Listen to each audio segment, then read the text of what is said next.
I'm Max Pringle with these headlines. The latest job numbers from the Department of Labor show that America's employers slowed their hiring in August in the face of rising interest rates, high inflation, and sluggish consumer spending. Economists said these factors weakened the outlook for the economy. The government reported that the economy added 315,000 jobs last month, down from 526,000 in July, and below the average gain of the previous 3 months. The employment rate rose to 3.7% from a half-century low of 3.5% in July, as more Americans came off the sidelines to look for jobs. The smaller August gains will likely be welcomed by the Federal Reserve. The Fed is rapidly raising interest rates to try to cool hiring and wage growth, which have been consistently strong. President Biden delivered a pointed primetime speech Thursday in Philadelphia, warning in stark terms about the danger to democracy posed by former President Trump and his most ardent supporters. MAGA Republicans do not respect the Constitution. They do not believe in the rule of law. They do not recognize the will of the people. They refuse to accept the results of a free election.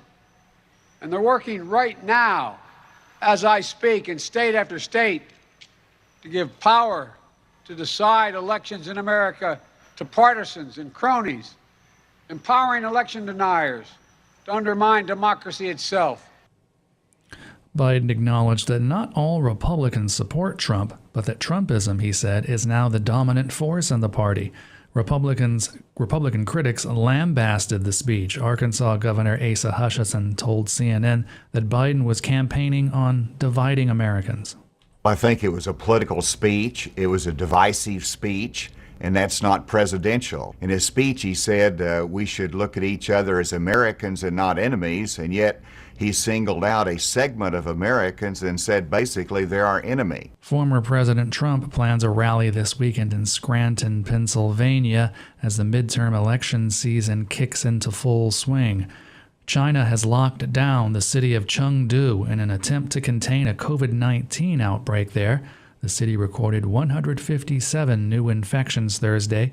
Feature Story News' Patrick Falk reports from Beijing. Well, the lockdown in Chengdu is significant not just because of the fact that it's a massive city. It's a city of 21 million people, the capital of Sichuan province. It is, in fact, the largest city to go under a lockdown since Shanghai went under a bruising 2-month-long lockdown earlier this year. But also because Chengdu is a key manufacturing hub, home to lots of automakers and tech companies, and it accounts for 1.7% of China's GDP. So this is going to have very serious ramifications for China's economy, and it's coming after just 157 cases.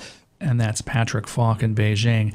NASA will try again Saturday to launch its new moon rocket on a test flight.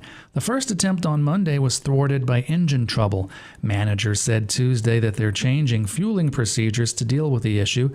The 322-foot rocket remains on the pad at Florida's Kennedy Space Center with an unmanned capsule on top. The Space Launch System rocket, the most powerful ever built by NASA, will attempt to send the capsule around the moon and back. If successful, it will be the first capsule to fly to the moon since NASA's Apollo program 50 years ago. California lawmakers approved keeping the state's last nuclear power plant open for another 5 years. Governor Newsom and other supporters of the move said it will give the state a clean energy option, while other renewable energy options have time to build out. Critics say nuclear power is unsafe. Eileen Alfandary has more. Newsom warned California could face blackouts if the reactors were retired on schedule. Napa Democrat Bill Dodd carried the bill in the state Senate.